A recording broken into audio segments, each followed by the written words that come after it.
The Weekend Squeeze in the city. I'm Kayla. And I'm Lindsay. And welcome back to our show. We're so excited to jump in the same way we always do, talking about sports. The NBA playoffs are shaping up as the play-in rounds are currently taking place. The Lakers defeated the Pelicans on Tuesday night, which means they will face the 2-seed Nuggets. The Pelicans will take on the Kings on Friday night as Sacramento defeated the Warriors on Tuesday, ending the season for Steph Curry and company. On Wednesday night, the Sixers beat the Heat, which means Philly will take on the 2-seed New York Knicks. The Bulls beat the Hawks on Wednesday, ending the season for Atlanta, and now Chicago will face the Heat on Friday night for the final round of the play-in as round 1 starts on Saturday. The Magic and Cavs will kick things off first at 1 p.m. The Suns and Timberwolves tip off at 3:30. Knicks Sixers will be at 6 p.m., and Lakers vs. Nuggets will tip at 8:30. For the Sunday slate, the 1-seeded Celtics will take on the winner of Bulls vs. Heat. The Mavericks will take on the Clippers, the Pacers will face the Bucks, and the 1-seeded Thunder will take on the winner of Kings vs. Pelicans. Now let's move over to the W, as the WNBA draft took place this past week. As we all anticipated, Caitlin Clark went number 1 to the Indiana Fever. The Chicago Sky will now be stacked going for the boards as they drafted both Camila Cardozo and Angel Reese.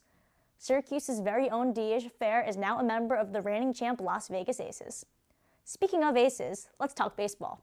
The Mets have completely turned their season around, coming off a series sweep against the Pirates. They have won 10 of their last 13 games and now sit above 500 at 10-8. They will travel to LA to take on the Dodgers Friday night for the first of a 3-game set. The Yankees lost the series to the Blue Jays, losing 2 out of 3.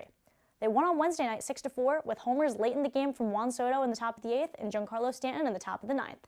The Yankees remain the best team in baseball, sitting at a record of 13-6, and will take on their division rival Rays Friday night for the first of a 3-game set.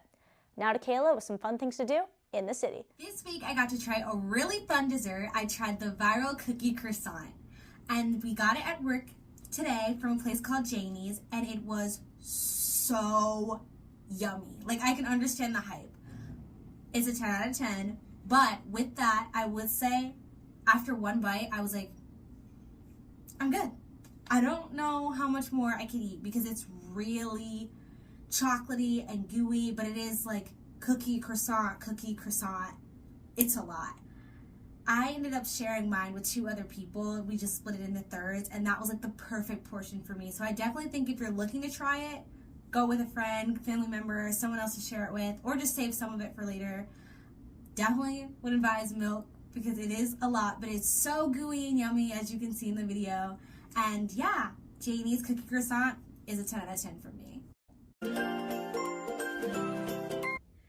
And with that, we wrap up this week's episode. As always, make sure to follow us on Instagram at The Weekend Squeeze. And we'll see you on next week's episode of The Weekend Squeeze in the city.